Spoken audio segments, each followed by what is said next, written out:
présence, je suis consolée, même mes larmes sont toutes asséchées.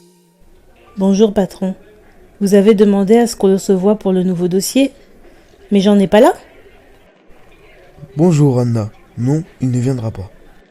Ah ok, il est peut-être préférable de remettre cette réunion à plus tard alors. Non, on peut bien gérer ça à deux après tout, et puis on est bien là. Bon, alors concernant le nouveau dossier, de quoi s'agit-il ?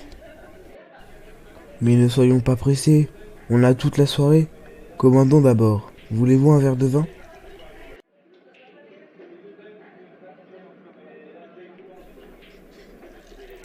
Mais c'est pas la sœur Anna, là-bas, avec un homme ? Hein ? Mais qu'est-ce qu'elle fait là avec un homme à cette heure-ci ? C'est tellement décevant. Elle avait l'air d'aimer le Seigneur. Mais là, retrouver l'âme ouvre les yeux. Merci Seigneur. Bon, je pars avant qu'elle me voie. Écoutez monsieur, je pense qu'il serait préférable que l'on voie ça demain au bureau avec Jean. Ce sera plus simple. Bonne soirée monsieur. Bon, eh bien, je peux peut-être vous raccompagner ? Non merci monsieur, ça ira. Au revoir. Oh là là, c'était quoi ce plan ? Il va m'entendre Jean demain. Me retrouver seule avec le patron au restaurant, qu'est-ce que j'étais mal à l'aise. Et sa façon de me regarder, j'ai bien vu où il voulait en venir. Merci Seigneur de m'avoir donné la force de mettre fin à cela et de rentrer. Coucou Laura, comment ça va ? Patricia, waouh, ça fait plaisir de te voir. Ça va bien et toi ? Ça va bien ma sœur, je viens faire quelques courses après le boulot. Toi aussi je suppose. Oui, on est à court de couches. Mais dis-moi, tu tombes bien. Je suis entrée dans un restaurant pour aller aux toilettes tout à l'heure et en sortant, j'ai vu la sœur Anna en rendez-vous avec un homme. Ah oui, un rendez-vous, tu es sûre ? Oui, je les ai vus. Mais peut-être que c'était un rendez-vous d'affaires ou quelqu'un de sa famille, non ? Je veux dire, ça m'étonne de la sœur Anna. Moi, je suis persuadée que c'était un rendez-vous galant. L'homme était en costume et il a commandé du vin. Mais ce n'est pas possible, elle fréquente pourtant le frère Michael. Oui, je suis triste pour lui, mais c'est mieux qu'il découvre la vérité maintenant. Alléluia, oui, merci papa, merci Seigneur, gloire à toi Jésus. Amen frères et sœurs. Avant que nous nous quittions, j'aimerais vous alerter sur les faux frères et sœurs. Ces faux chrétiens qui sont au milieu de nous. La parole nous dit dans Matthieu 7,16, vous les reconnaîtrez à leurs fruits. Et j'aimerais nous exhorter à faire attention. Certains parmi nous sont semblants. Ils ont les apparences de la piété, mais ils ne sont que des tombeaux blanchis. Le Seigneur m'a révélé que parmi nous ici, il y en a qui sont dans le péché. Certains séduisent des hommes, alors qu'elles sont déjà engagées dans les fiançailles. Elles se pavanent au restaurant avec leurs amants sans honte, puis viennent prier avec nous sans crainte du Seigneur. Mais tout ce qui est caché sera révélé. Alors, si cette personne ne se dénonce pas elle-même, je le ferai à la prochaine réunion. Sur ce, mes bien-aimés, bonne soirée à vous.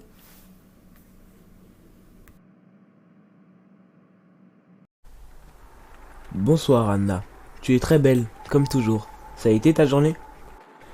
Bonsoir. Merci, c'est gentil Michael. Toi aussi, beau gosse comme toujours. Oui, ça a été. Boulot quoi. Et toi ? Ça va, c'était calme aujourd'hui au bureau. Cool. Eh ben, la chair de ma chère, ça va pas ? Je sais pas. J'ai eu une impression bizarre depuis quelques jours. Ça a commencé à la réunion de prière. La sœur Laura me regardait bizarrement. Puis dans la semaine, j'ai croisé plusieurs frères et sœurs qui me regardaient bizarrement. Un des anciens et sa femme ont même fait comme s'ils ne m'avaient pas vu, alors que je les ai pourtant salués Et je suis sûre qu'ils m'ont vu. Je me demande même si je ne suis pas parano. Je comprends pas. Ok. Bon, en fait, c'est pour ça que je t'ai demandé de venir. Je ne voulais pas en parler au téléphone. À la pause déjeuner, j'ai vu le frère Marc, le mari de Laura. Il me demandait si j'étais sûr par rapport à toi. Et je lui ai dit que oui, que je t'aime et que le Seigneur m'a à de multiples reprises parlé et confirmé. Je n'ai aucun doute. Et là, il me dit que tu n'es pas celle que je pense, que tu te moques de moi. Quoi? Mais c'est faux. C'est n'importe quoi. Oui, je sais, Anna. Calme-toi. Je lui ai demandé qu'est-ce qui lui faisait dire ça. Et il m'a raconté que sa femme t'avait vu en rendez-vous galant avec un homme au restaurant. Pardon? En rendez-vous? Ah, mais ça doit être le rendez-vous avec mon patron. Je t'en avais parlé ce soir-là. On s'est même appelé en visio, tu m'as bien vu? Oui, je sais bien. Effectivement, il me parlait de ce jour-là. Je sais que tu n'as rien fait. Je lui ai même demandé si sa femme était sûre, si ce n'était pas un rendez-vous d'affaires par exemple. Il a été catégorique. Sa femme lui a dit que c'était un rendez-vous galant. Et pour lui, elle n'aurait pas parlé à la légère sans être sûre. Alors je lui ai dit merci, mais que je te fais confiance et je suis parti. Ah, mais c'est pour ça qu'elle parlait des faux frères et tout la dernière fois. Elle disait que certaines séduisent d'autres hommes alors qu'elles sont engagées. Alors elle parlait de moi? Mais elle a dit qu'elle attendrait la prochaine réunion pour soi-disant me dénoncer. Mais elle l'a déjà dit à tout le monde. Mais pourquoi tu lui as pas dit que c'était faux? Que c'est un mensonge? C'est n'importe quoi. Pourquoi tu ne m'as pas défendu? Calme-toi, ma sœur Anna. Calme-toi. Tu sais, le frère Marc n'est pas méchant. Il n'est pas non plus notre ennemi. Pour lui, il était sûr de la parole de sa femme. Je ne pense pas que rentrer en conflit avec lui, en lui disant que sa femme ment, aurait servi à grand chose. Il serait resté sur sa position et moi sur la mienne. Et nous serions fâchés. Pour la paix, j'ai préféré couper court. Le moment venu, s'il faut, nous parlerons, sans toutefois chercher à nous justifier. Mais restons dans la foi que Jésus reste notre juste juge. S'il trouve bon de nous justifier, il le fera. Oui, c'est vrai. Tu as raison. Tu vois que j'ai eu raison de te le dire de vive voix et non au téléphone. Sinon, tu m'aurais raccroché au nez. Avoue, je te connais trop bien. Oui, j'avoue. Quand tu m'as dit que tu étais juste parti, j'aurais raccroché. Ce sont les restes du vieil homme. Mais merci de me l'avoir dit et de me soutenir dans cette épreuve. Je bénis le Seigneur. Il m'a vraiment donné un trésor. Même comme ce trésor a un peu trop souvent raison à mon goût. Ah mais oui, la sagesse tu l'as ou tu l'as pas. Hein. Oui, c'est ça, oui, exactement. Bon allez, viens, je te raccompagne, que tu n'attrapes pas froid. Patricia, je suis venue aussi vite que j'ai pu. Ton appel m'a inquiétée. Qu'est-ce qui se passe? Pardon, ma sœur, mais j'avais besoin de parler. Je ne savais pas vers qui me tourner. Non, non, ma sœur, tu n'as pas à t'excuser. Je suis là pour ça. D'accord. En fait, je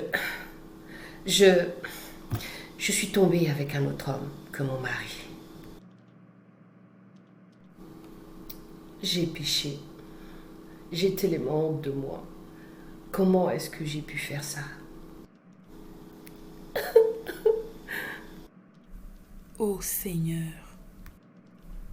Mais comment c'est arrivé, ma sœur? Eh bien, je ne sais pas. C'est que je me sentais tellement seule. Mon mari est toujours très occupé. Je sais, c'est pas une excuse. Mais entre le travail, l'assemblée, sa famille, il ne m'accorde pas beaucoup de temps. Pourtant, nous avions reçu par prophétie que nous étions faits l'un pour l'autre. Alors, nous nous sommes mariés, faisant confiance à Dieu, que tout allait bien se passer. Mais il n'y a rien de romantique, d'affectueux entre nous. Et depuis quelques semaines, j'ai sympathisé avec un collègue de travail. Il est très gentil et nous avons appris à nous connaître. Il est tellement doux et prévenant. Il me dit des choses que même mon mari ne m'a jamais dites en 6 ans de mariage. Mais attends, je comprends pas. Tu aimes ton mari, non? Non, je ne l'aime pas. Pas comme une femme devrait aimer son mari. Nous ne sommes même pas amis. Je l'aime bien, comme j'aime tous les frères de l'Assemblée. Mon regard n'a jamais changé sur lui. Je pense que l'amour allait venir après le mariage, mais non. Et honnêtement, je pense que c'est pareil de son côté. Au début, je faisais des efforts pour lui plaire, préparer des bons petits plats, être belle pour lui, être soumise, me plier à toutes ses exigences. Mais malgré tout cela, il fuyait toujours la maison pour aller chez sa mère ou chez des frères sous prétexte de l'œuvre. Mais je sais que c'était pour ne pas rester avec moi. Nous sommes comme deux étrangers dans la maison et moi j'ai fini par ne plus me reconnaître. Mais avec cet homme, c'est différent. Je crois que je suis amoureuse de lui et je ne sais pas quoi faire. Je sais que Dieu n'aime pas le divorce et je veux faire sa volonté, mais je ne peux plus vivre comme ça. Oh là là, tu lui as dit? Non, pas encore. Bon, écoute, je crois qu'il vaut mieux que tu ne dises rien à personne. Ton mari n'a pas besoin de savoir. Ça ne lui fera que du mal. Et tu vas arrêter cette relation avec cet homme. Il est sûrement un envoyé du diable pour briser ton mariage. Tu as fait preuve de faiblesse, cela peut arriver, mais tu dois te reprendre. Demande pardon au Seigneur et relève-toi, ma sœur. Tu es sûre que c'est la meilleure solution? Je crois qu'il serait préférable de tout dire. Non, crois-moi, c'est mieux comme ça. D'accord. Qu'est-ce que je dois faire maintenant? Ne rien dire et continuer cette vie misérable? Sans joie, sans amour, comme si de rien n'était? Je ferais mieux d'en finir. À quoi bon continuer? J'ai péché contre Dieu. Je ne mérite pas son pardon. Autant me jeter sous la prochaine voiture qui passe. Je n'en peux plus. Eh oh! Coucou Patricia! Oh, coucou ma sœur Anna. Je ne t'avais pas vue. Oh là! Qu'est-ce qui se passe, ma sœur? Comment ça? Il n'y a rien. Bon, je te laisse. Je dois rentrer. Bon, monte alors, je te ramène. J'insiste. Je vois bien que ça ne va pas. Je ne te laisserai pas partir dans cet état. Très bien. Écoute, ma sœur, je vois bien que ça ne va pas. Si tu veux en parler, sache que je suis là. Et dans tous les cas, tu peux te confier en notre Seigneur Jésus. Non, justement, je ne peux plus. Oh, Patricia, non! Pourquoi tu dis ça? Jésus est fidèle et juste pour te pardonner, quel que soit ton péché. Non, j'ai trompé mon mari, Anna. Je suis impardonnable. J'ai tellement honte. Je veux en finir. Je ne peux plus vivre ainsi. Oh, ma sœur, non. C'est vrai que l'adultère est un péché, mais le Seigneur Jésus ne souhaite qu'une chose, c'est que tu te repentes sincèrement, afin de te pardonner, de te laver de ton péché. Je ne peux pas. J'ai trop honte. Comment irais-je encore devant le Seigneur? Et puis même si j'y arrivais, et ensuite quoi? Retourner à cette vie de faux semblants? Je ne peux plus. Je n'ai plus la force. Je ne sais même pas comment j'en suis arrivée là. Patricia, le problème est que premièrement, tu t'es mariée sur la base de ce que les hommes ont dit, non sur la base de ce que Dieu t'a dit. À toi. La parole nous dit, dans 1 Jean 4, verset 1, de ne pas ajouter foi à tout esprit, mais d'éprouver les esprits. Le mariage est une histoire trop importante pour être prise à la légère, et y entrer par prophétie. Quand bien même cette prophétie serait vraie, tu dois toi-même aller vers le Seigneur et lui demander qu'il te confirme toute chose. Il est ton Père, son désir est de te voir heureuse. Mais tu t'es mariée sans même demander à ton Père s'il était d'accord, s'il approuvait ton choix. Le Père lui-même doit être attristé de cette situation. Et deuxièmement, savoir qui est ton mari ne suffit pas pour l'épouser. il faut rester en prière, demander au Seigneur quelles sont les failles, les faiblesses, les blessures de l'autre, afin de pouvoir en parler et prier, et surtout apprendre à vous connaître. Le fait que ce soit un frère ne suffit pas, c'est la base, mais il faut construire sur cette base. Vous devez tisser une amitié solide, une complicité, pouvoir rire, vous amuser ensemble, qu'il n'y ait plus aucun secret ni tabou entre vous. Même si dans le mariage on ne cesse d'apprendre l'un de l'autre, mais les fondations posées pendant les fréquentations, les fiançailles, sont très importantes. Ah, c'est vrai, tu as totalement raison. Mais maintenant, c'est trop tard. Déjà 6 ans de mariage, sans se connaître, sans complicité, sans amour, juste 2 étrangers qui vivent sous le même toit. Non, non, ce n'est pas trop tard. Y a-t-il quelque chose d'impossible à Dieu ? Tu dois te repentir devant le Seigneur et devant ton mari, et prier que le Seigneur l'aide à te pardonner, et fasse toute chose nouvelle dans votre couple. Vous pouvez toujours apprendre à vous connaître et tomber amoureux. Le Seigneur n'est-il pas capable de mettre cet amour dans vos cœurs ? Mais le plus important, ma sœur, retourne à ton premier amour, vers le Seigneur Jésus. Il t'aime et il t'aimera toujours. Tu es sa fille, sa bien-aimée. C'est seulement à ses pieds que tu trouveras la force d'affronter tout ça. Waouh, ce que tu dis a du sens. Cela résonne dans mon cœur comme la vérité. Mais Laura m'a dit de ne rien dire pour ne pas faire de mal à mon mari. Mon but n'est pas de blesser. Ne rien dire. Toi, es-tu à l'aise avec cette idée ? Et surtout, crois-tu que Jésus souhaite que tu passes le reste de ta vie dans le mensonge, sachant que les menteurs n'hériteront pas le royaume ? Non, mais il va souffrir à cause de moi. Moi, je pense que ça fait déjà 6 ans que vous souffrez l'un et l'autre. Alors autant crever l'abcès et repartir à zéro par la grâce du Seigneur. Oui, tu as peut-être raison. Bon, on est arrivé. Merci de m'avoir harmonié. J'étais prête à faire une grosse bêtise quand tu es arrivé. Alors je crois que papa ne m'a pas abandonnée. Merci ma sœur. Gloire au Seigneur. Si tu as besoin, n'hésite pas à m'appeler surtout. Ok, merci. Au revoir. Au revoir. Mais je ne comprends pas la sœur Laura, Seigneur. Elle a déclaré des mensonges sur moi.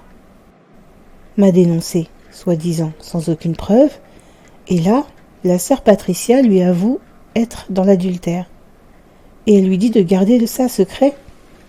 Je ne comprends rien. Non pas qu'elle aurait dû dénoncer Patricia, mais pourquoi moi ? On dirait que l'on peut se permettre de détruire la vie de certains tout en couvrant les autres. En tout cas, papa fait grâce à ce couple d'être pleinement restauré. Coucou, je viens vous faire un petit débriefing de la situation. Vous vous souvenez que la sœur Laura avait dit qu'elle dénoncerait cette pécheresse séductrice qu'il y avait au milieu de nous ? Enfin, moi quoi. Ben, elle l'a fait. Devant tout le monde. Elle a dit mon nom. Mais bon, vu qu'elle l'avait déjà dit à tout le monde, ça n'a choqué personne. Je ne vous cache pas que ça a été compliqué de rester là, à ne rien dire, en écoutant toutes ces accusations. Mais le Seigneur m'avait déjà prévenu et convaincu de me taire, de ne pas chercher à me justifier. Alors mieux vaut lui obéir, et s'il le souhaite, il me justifiera. Et Michael me tenait la main. Cela s'est passé il y a de cela 3 mois. 3 mois que l'on ne me salue pas, que l'on me traite comme une prostituée, une sorcière. Le plus triste dans tout ça, c'est que pendant tout ce temps, personne n'a essayé de me parler, de m'encourager, d'emmener à la repentance l'infidèle qu'il croit que je suis. Non, on m'a juste rejeté et montré du doigt. J'ai eu beau réfléchir, chercher, mais je n'ai pas vu un passage où notre Seigneur Jésus, notre modèle, a agi de la sorte. Même la femme adultère, il lui a été pardonné. Il faut croire que je ne mérite pas cette grâce. Mais bon, J'ai la paix de Dieu qui surpasse toute intelligence. Alors ça va. Avec Michael, on prépare notre mariage. Et oui, il a fait sa demande. C'était trop chou. Voilà où on en est. Pour l'instant, papa nous a dit de rester dans cette assemblée et de manifester les fruits, la patience, l'amour, etc. et de supporter quelques injustices. Mais et vous, que feriez-vous? Salut! Vous vous demandez sûrement comment s'est passée la suite de mon histoire. Eh bien, ça a été très dur. J'ai beaucoup hésité à tout avouer à mon mari, mais j'ai fini par écouter les conseils de la sœur Anna. Je me suis repentie sincèrement, j'ai cessé cette relation adultérine et je suis retournée aux pieds du Seigneur. J'ai imploré sa grâce et son pardon et sa miséricorde pour mon mariage. J'ai tout dit à mon mari et à ma grande surprise, il a été très compréhensif. Il a reconnu qu'il me négligeait car il ne se sentait pas à l'aise, qu'en vrai, nous ne nous connaissons pas. Il ressentait la même chose que moi. Alors nous nous sommes ouverts nos cœurs et nous avons décidé de tout reprendre à zéro. Nous sommes donc encore mariés, mais nous vivons comme si nous étions un projet. On parle beaucoup, on rit, on partage la parole, on apprend à se connaître, on se dit tout, on a des rendez-vous galants. Je crois que je suis en train de tomber amoureuse de mon mari. C'est trop magnifique. Je bénis le Seigneur de ce qu'il fait dans ma vie. Je l'adore, il est vraiment un père et il veut le meilleur pour ses enfants. Il est tellement fidèle, je suis comblée de son amour. Alors, à vous tous qui allez vous marier, ne faites pas la même erreur. Soyez sûrs, demandez à Dieu qu'il vous parle, qu'il vous dirige. Et ne vous mariez pas pour de mauvaises raisons. On ne se marie pas par prophétie. Et tout ce qui n'est pas le fruit d'une conviction est un péché. Et si vous êtes déjà marié et que vous avez fait mon erreur, il n'est pas trop tard. Le Seigneur, dans sa miséricorde, peut tout changer. S'il l'a fait pour moi, il peut le faire pour vous. Bon, je vous laisse. J'ai rendez-vous avec mon chéri. Bonjour, je sais ce que vous pensez, que j'ai jugé Anna sans savoir et que j'ai mal conseillé la sœur Patricia. Je ne sais pas pourquoi, mais j'étais persuadée que Anna trompait son fiancé. Et sans réfléchir, je l'ai dit à tout le monde. Je pensais que je devais dénoncer le mal au milieu de nous. Quant à la sœur Patricia, je la connais depuis des années. Je voulais la couvrir.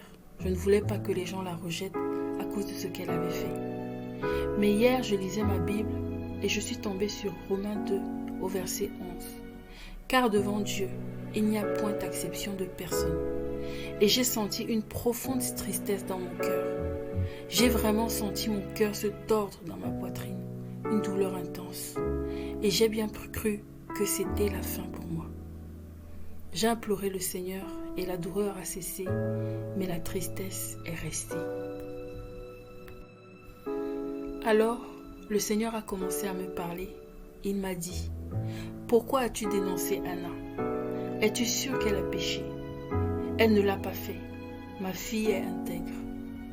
Et même si elle l'avait fait, t'ai-je donné un ministère de dénonciation ou de réconciliation ?» 2 Corinthiens 5, versets 18 à 20. Qui es-tu pour juger, condamner le serviteur d'autrui ? Romains 14, verset 10. Et comment peux-tu te permettre de jeter la pierre à l'une et accorder le salut à l'autre? Hypocrite, retourne à l'assemblée et rétablis la vérité.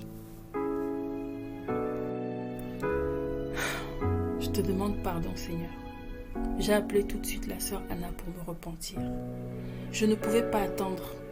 À la prochaine réunion, je me dénoncerai moi-même à l'assemblée comme calomniatrice et je me repentirai publiquement, car j'ai dénoncé publiquement. Mais vous qui m'avez jugé pendant cette histoire, comment auriez-vous réagi à ma place? Et est-ce que vous pratiquez le ministère de dénonciation ou de réconciliation? J'ai senti une telle tristesse et en même temps une telle colère du Seigneur que je veux vous exhorter à ne pas calomnier, ne pas juger sur des apparences ou des on-dit. Si un fait n'est pas avéré, ne le colporte pas. Et s'il l'est, prie pour la repentance de ton frère ou ta sœur, au lieu de participer à la lapidation. Et prions aussi pour les calomniateurs, car s'ils ne se répandent pas, ils n'iront pas au ciel. Or, la volonté de Dieu, c'est que tous soient sauvés. 1 Timothée 2, versets 3 à 4. Permets-moi de rester, Yeshua, attaché à toi. Permets-moi de rester, Yeshua, attaché à toi. Que j'achève cette course, que je remporte le prix. Que j'achève cette course, que je remporte le prix.